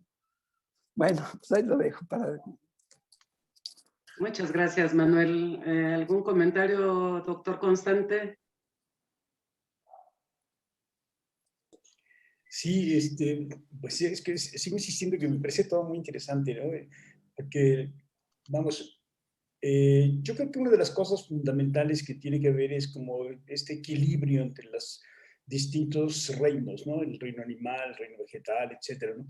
Porque, digamos, este proyecto de la modernidad que nació en el siglo XVII dictaminó finalmente que el mundo era para nosotros, para los hombres, y finalmente entonces, claro, no lo podíamos devorar. Y no lo debemos devorar, ¿sí? Finalmente, ¿no? Este intercambio incluso de lo que se ha hablado, ¿no?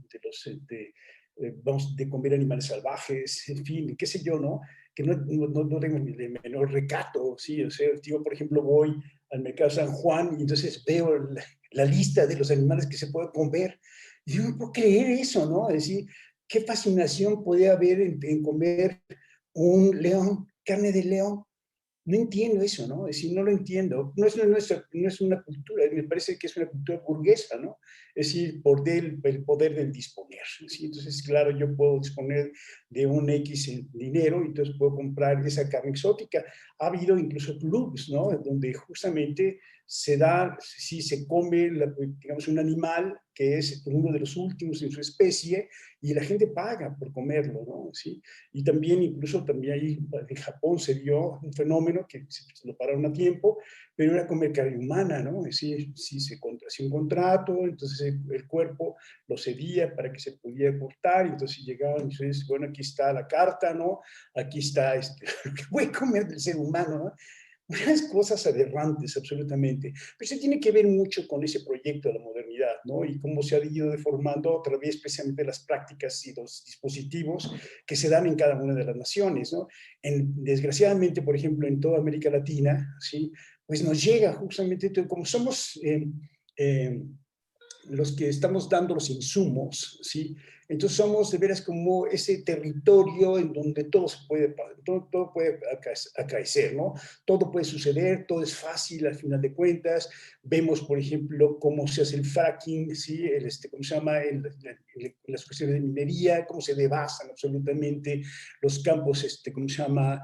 El campo mexicano o los campos freáticos, etcétera. Es decir, una cosa espeluznante y nadie para nada, absolutamente, ¿no? No hay nada que lo pare. Y esto sucede en toda Latinoamérica. Latinoamérica es el territorio de la experimentación, es un poco como lo que decía Lidia, ¿no? Es el cuerpo social.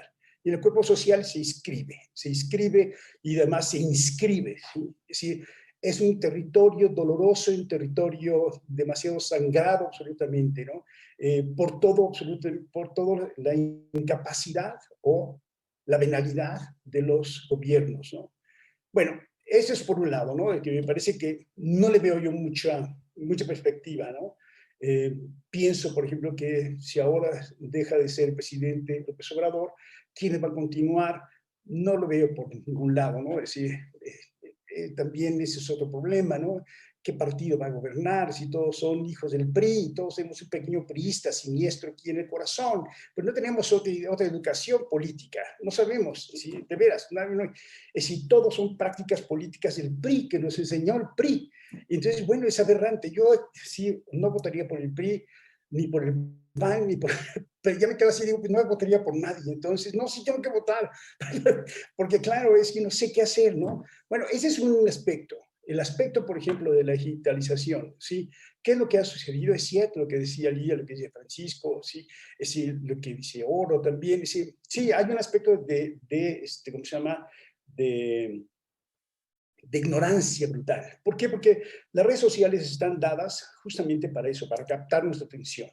¿Y cómo pueden captar nuestra atención? ¿Sí? Pues justamente eso, 15 segundos, ¿no? ¿Sí? Y cada vez se hace menor, ¿no? Porque TikTok es un fenómeno que se dio, sí, hace poco, ¿sí? ¿Y por qué? Porque eran los lapsos, por ejemplo, de Amazon, o perdón, de YouTube, ¿no? Por ejemplo, bueno, pues uno ponía un video, ¿no? 1 hora, ¿no? Pues digo, nadie podía llegar a la hora y estaba uno muerto de aburrimiento, ¿no? Sí, entonces cambiaba. O sea, que se dieron cuenta de que el TikTok era una maravilla porque tú puedes hacer tu propio video y que 15 segundos, y entonces, bueno, pues es una maravilla, ¿no? Pero ¿qué es lo que ha pasado? Pues sí, se ha convertido en algo viral. ¿Por qué? Porque uno no piensa. Pensar es algo gravísimo. Nadie nos ha educado a pensar. Nadie nos ha puesto un reto para pensar. Entonces hay que vivir, como decía un filósofo alemán, sí, vamos a vivir en el C, en el famoso C, ¿no? El Das Man, que se llama así, en el uno indistinto. ¿Sí? ¿Quién dice esto? Se dice que, y se dice que, entonces uno ama como se ama, uno piensa como se piensa, uno quiere como se quiere, etc. Pero ¿cómo quiero yo? No lo sé, pero tampoco importa, ¿no?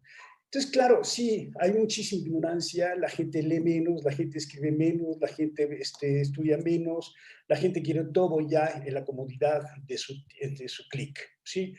Entonces, digo, quizá porque yo soy bastante deprimido, no sé, no optimista, o más bien soy optimista informado, que quiere decir que soy, ¿cómo se llama? Lo contrario, ¿no? Entonces, pero vamos, no le veo mucha vuelta, no le veo así las grandes posibilidades. Me parece que sí, estamos viviendo una etapa maravillosa de la tecnología que tiene que ver justamente cómo esa tecnología podría ayudar, ¿sí?, a los cambios que se necesitan en el mundo, pero no lo veo, ¿sí?, porque esas son las buenas intenciones. Pensemos en los metapoderes que son las empresas de Silicon Valley, si de veras ellas quieren. Es decir, si Zuckerberg de veras quiere cambiar las cosas, ¿no? Es decir, yo no creo que él vaya a cambiar el ganar $1 millón cada segundo por dejar, sí, por ser benefactor, ¿no? Es decir, hay ese lado un poco siniestro donde se tratan de justificar y de hacer fundaciones, etcétera, etcétera, y paliar un poco la mierda que están sacando. ¿Me explico? Decirle todo absolutamente. La película esa que salió en Netflix, ¿no? Donde todos se hicieron millonarios, así absolutamente, y ahora hacen un mea culpa, se arrepienten y dicen, sí, es que yo no debía haber hecho esto, sí, no debía haber hecho esta app, ni estas cuestiones que están envileciendo el mundo, pero ya la hice, entonces, claro, ahora me arrepiento, sí, pero ya se hizo multimillonario, ¿no? De veras. Es después de haber asesinado a alguien, entonces yo lo siento mucho, no saben cómo me arrepiento de esto. Eso es de risa loca, ¿sí? Y ahora también es cierto que se debería de dar mucho mayor dinero a la investigación, ¿sí? Tanto humanística como científica, no solamente la científica, la humanística también. Es decir, tiene que ir acompañado, tiene que haber una reflexión siempre en función de qué es lo conveniente, no para el hombre, sino para la vida en general. Esto debería haber, pero vemos que cada gobierno va recortando para la educación. Es alucinante esto, ¿no? Alucinante. Lo que decía, ¿cómo se llama Francisco? No, me parece que lo decía Manuel, ¿no? De que se resta, ¿no? Sí, es decir, en lugar de que nosotros produzcamos una vacuna, estamos a la espera de que alguien nos dé una vacuna y celebramos que nos regalen 1 millón de vacunas. Gracias, Estados Unidos. Muchas gracias, son ustedes muy generosos. Qué buenos son, qué lindos. Hay que ver qué es lo que más nos van a pedir. O ya nos pidieron o ya dimos, ¿sí? Pero bueno, en fin. Yo soy bastante drástico en estas cosas, ¿no? No creo mucho en el futuro. Quizás soy como uno de los jóvenes, ¿sí?, que no tienen futuro. Muchas gracias, doctor Constante. Bien, entonces, ya para ir a la recta final, se nos ha ido el tiempo volando, como una reflexión final de hacia dónde creen que va todo esto. y ya dentro de un año los volveré a invitar, o incluso antes, así como van las cosas. Si quieres continuar, Alberto. Yo quisiera continuar en lo que decía Francisco, que me pareció muy interesante, ¿no? Es decir, ya en muchas partes se ha levantado la cuarentena y la gente sale como los zorros de Miura, ¿no? Sí, les abren la puerta y ¡ram! Salen, sí, absolutamente, y abracémonos, y vamos a emborracharnos, vamos a la playa todos juntos, ¿sí? Y hagamos así las grandes hecatombes, absolutamente. Y ahí está el coronavirus, obviamente, ¿no? Es decir, ¿qué es lo que está pasando? Es un fenómeno de enorme angustia y además de haber entendido de que la vida se tiene en riesgo y que la vida es frágil, muy frágil, tremendamente tan frágil que entonces sí, ya no importa, porque lo único que puedo perder no es del futuro, que ya está perdido, sino que lo único que puedo perder es la vida, y la vida, como decimos en México, no vale nada. Ese es el problema, es lo que va a pasar ahora que estemos con el semáforo verde. Y ahora vemos que el semáforo amarillo ya están los centros llenos, absolutamente, el restaurante a reventar, ¿sí? Las fiestas que se dan en todas las casas en las noches, ¿no? Lo vamos a ver un poco más salvaje todavía. Sorry. Sí. Muchas gracias, Alberto. Doctor Monroy. Gracias.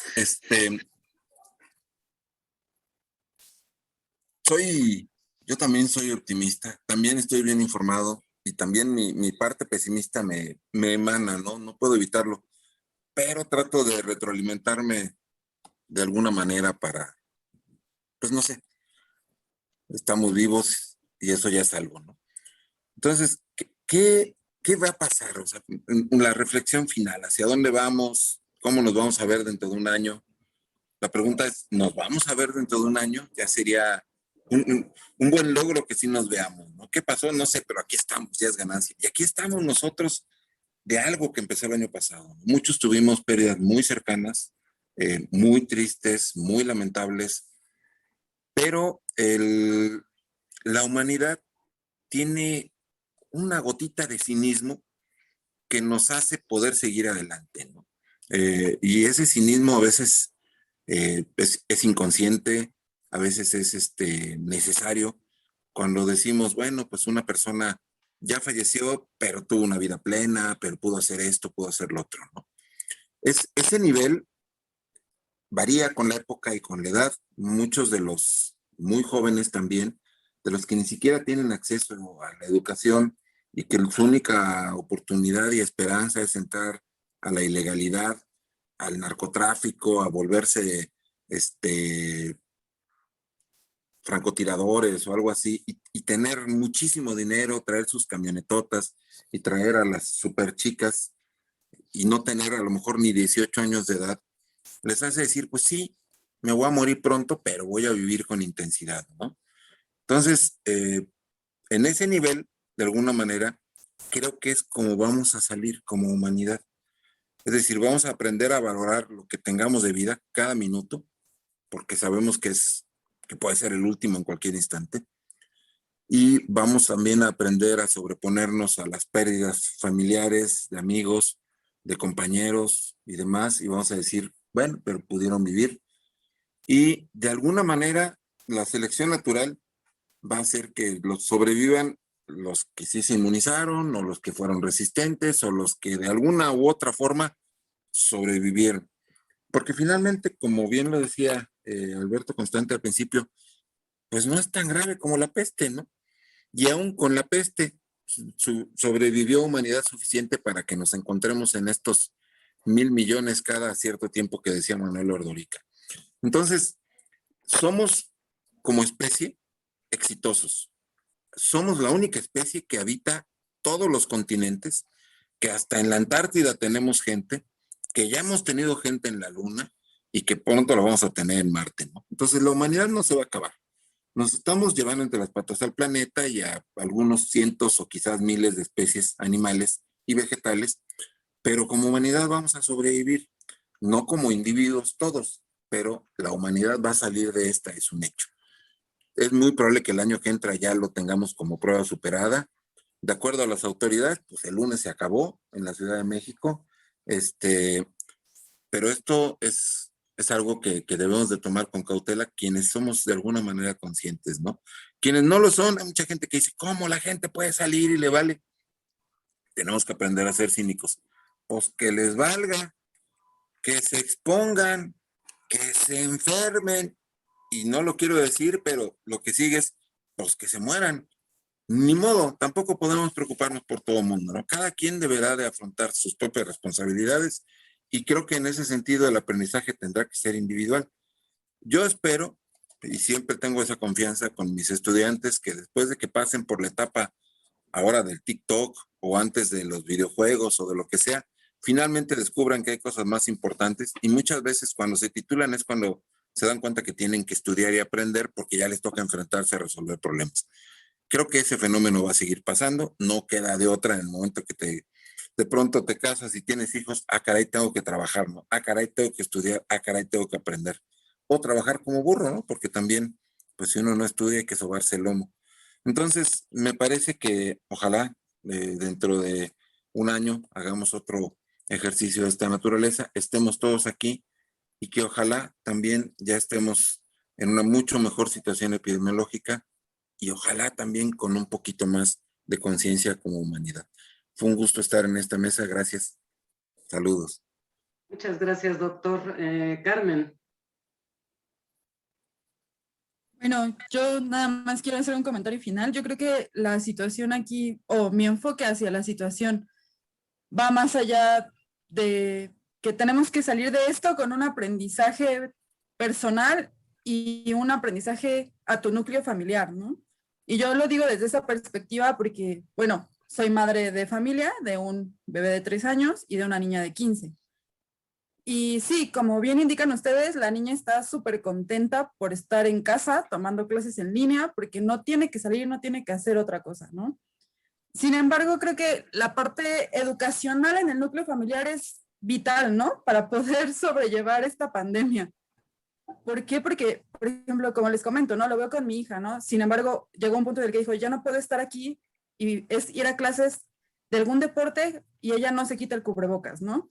Y lo veo con el niño de 3 años, ¿no? Que ya normalizó tanto la situación que él agarra cualquier cosa si es que vamos a la tienda y estira su manita para que yo le ponga alcohol.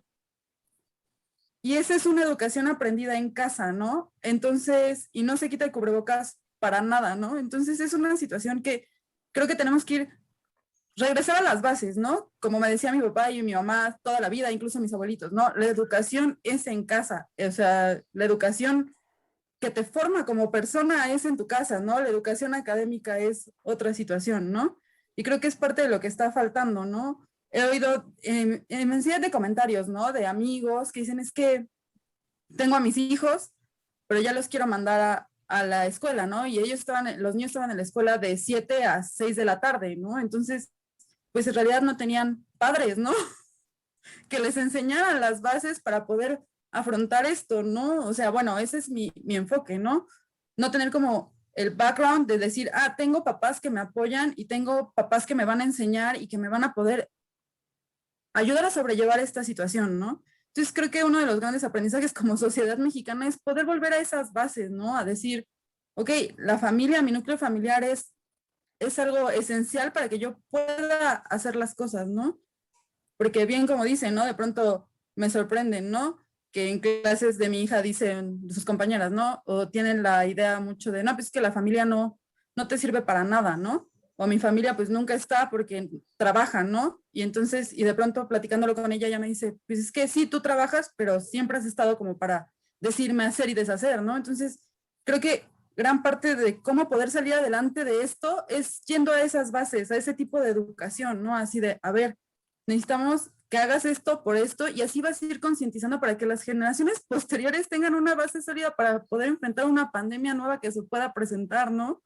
Y que ya no sean tan obstinados como lo somos nosotros. Creo que ese es uno de los aprendizajes más grandes que yo me he llevado en esta situación, ¿no? Eso sería todo. Muchas gracias, Carmen. Sí, maestra Lidia.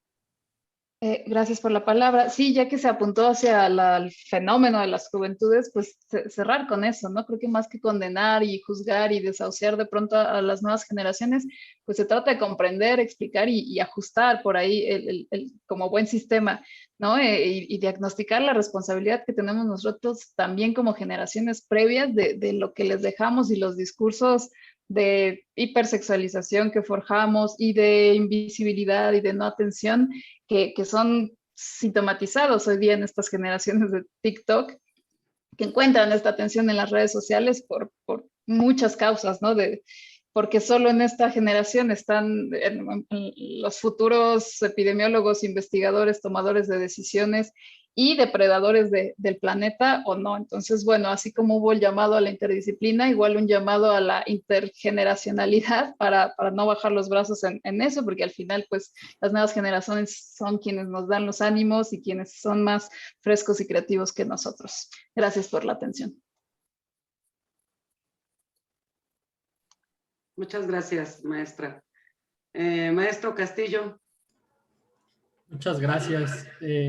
Pues sobre lo que mencionaban ahorita de qué sigue, no puedo decir lo que sigue, o sea, me suena más que una perspectiva optimista o pesimista, como un viejo cuento taoísta que no voy a contar porque qué flojera, pero pues el general que se ganaba un caballo y le decían qué bueno, pero entonces en el caballo se le fracturaba la pierna al hijo, entonces qué malo, entonces el hijo se salvaba de ir a la guerra, entonces qué bueno, pero y así hasta el infinito, ¿no? ¿Quién sabe si es bueno o malo? ¿Quién sabe en qué va a acabar? Y quién sabe si haya un punto en donde, digamos, acabó o empezó una nueva. ¿Pero qué sigue? Pues yo creo que el luto. Y la palabra luto está como tan olvidada dentro de la intolerancia al silencio, dentro de la intolerancia al aburrimiento, dentro de la intolerancia a la frustración que vivimos como esta generación que se mencionaba en tanto contacto con las redes sociales de lo inmediato y del TikTok, entre muchas otras cosas, que creo que lo que sigue y se nos ha olvidado a todos hacer es luto porque se ha muerto muchísima gente. Entonces me parece que lo que continúa, más que lo que siga, lo que continúa es el postrauma, el golpe posterior al golpe, como la instancia en donde uno se detiene un segundo, guarda silencio y dice, ok, todo esto pasó, porque es como que nadie se ha detenido, casi no nos hemos podido detener un solo segundo después de tanta enfermedad, tanta muerte, tanta politización, y creo que lo más importante ahorita es como poder guardar el luto y aguantar a ver qué viene después del silencio. Por lo menos es mi perspectiva, pero pues no sé qué siga. Gracias. Sí, muchas gracias, maestro Castillo. Ciertamente vivimos en sociedades donde se evita la tristeza y se evita el luto. Muy cierto. Muchas gracias. Doctor Ordorica. Sí, pues voy a, digamos, a comentar algo relacionado con lo que se ha dicho aquí, que decía Alberto.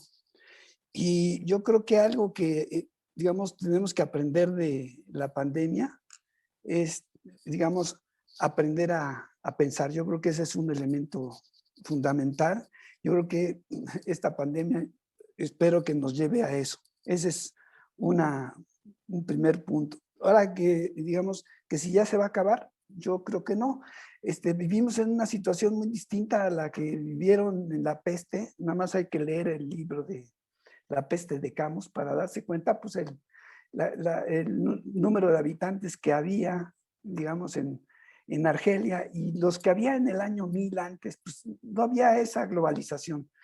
Vemos, por ejemplo, ahora cómo en México estamos en una situación, pero pues vemos cómo está Israel en otra situación, cómo está Argentina en otra situación, Perú, ¿no? Vemos, por ejemplo, lo que está pasando en Europa. Entonces, estamos en una situación desfasada. No podemos decir que ya acabó. En el momento que haya otra cepa por ahí y otro rebrote, pues lo vamos a tener que enfrentar nuevamente. Entonces, pues, creo que ese es un punto. Y el otro, pues hay que reconocer detrás de todo esto que Malthus, que hablaba de que la población crece de manera exponencial o geométrica y que los alimentos de manera aritmética, pues en realidad, ahora sí que voy a decir algo que siempre criticamos los demógrafos a Malthus, pero hay que reconocer que Malthus regresó. Y ahí está, cuando hablaba de de todas las limitaciones, tocaba dos limitaciones muy importantes. Una eran las pestes, las epidemias, bueno, y la guerra, ¿no? Entonces, estamos en una situación como digamos, como en el siglo XVII, como en el siglo XVIII, o sea, en realidad inclusive enfrentamos la pandemia de manera muy semejante a como los otomanos lo hacían, digamos, con la peste. Entonces, pues hemos aprendido mucho, pero yo creo que más tenemos que aprender por lo que puede venir en el futuro, porque yo sí creo que esto pues, todavía no se acaba. Muchas gracias, Manuel. Oro.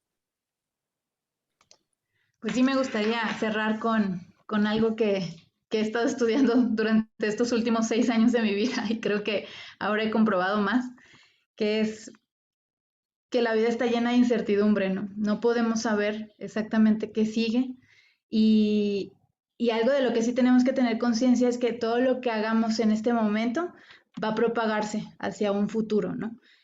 ¿Cuánto? ¿Hasta dónde? Eso es algo que no podemos saber, ¿no? O sea, podremos tener diferentes ideas, ¿no? De las rutas que puede tomar, pero creo que detenerse un poco y reflexionar desde nosotros mismos, claro, ¿no? Desde nosotros mismos, cómo estamos, pues, viviendo nuestra vida, ¿no? O sea, cómo estamos llevando nuestro día a día, incluso cómo estamos lidiando con nuestros pensamientos ante cosas que suceden. Creo que es algo que es una práctica que nos puede ayudar mucho como seres humanos a ver qué más podemos hacer, ¿no? En este mundo, no nada más la parte neuronal ahí respira, come, duerme, ¿no? Sino algo un poco más allá de que como humanos sintamos que estamos haciendo, ¿no? Entonces, creo que con esto concluyo, no podemos saber, ¿no? La vida es incierta y también hay que saber vivir cuando hay condiciones de incertidumbre. Bien, muchas gracias. Muchas gracias a todos. No sé si por Facebook haya preguntas. Alejandro.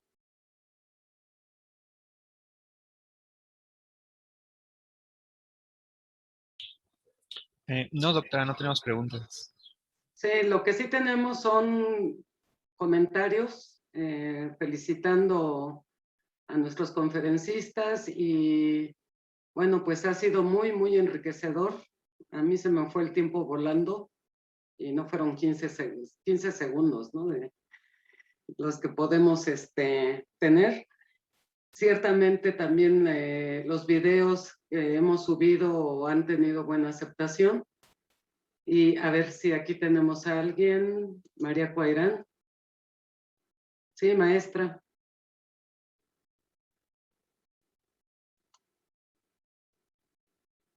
Maestra Cuairán, ¿la escuchamos? Estoy conectando, ¿me escucha? Sí. Estoy conectando el video, el audio. Pues felicitarla, doctora, y agradecerle que me haya pues invitado. Realmente, bueno, no tuvo desperdicio. Y como dice la persona que hizo el comentario abajo de mí, esta vista de manera interdisciplinaria, creo que fue sumamente pues enriquecedora, ¿no? Eso fue lo que le dio pues toda esta gran riqueza y gran valor a las reflexiones. Pues muchas felicidades a usted y a todas las personas que nos hicieron favor de compartirnos sus reflexiones. Muchas gracias, maestra. Y bueno, si nos dejan por aquí sus correos para que la gente pueda contactarlos si tienen dudas o comentarios hacia ustedes. Les agradezco muchísimo las conferencias, las reflexiones en la mesa redonda Y por supuesto queda abierta la invitación a todos ustedes a que regresemos con otro ciclo de conferencias, a lo mejor ya desde otra perspectiva, espero, desde otro ángulo, espero, y espero que estemos todos también, porque ciertamente la incertidumbre, y más en este tiempo, pues es grande. Entonces, pues les agradezco mucho y nos estamos viendo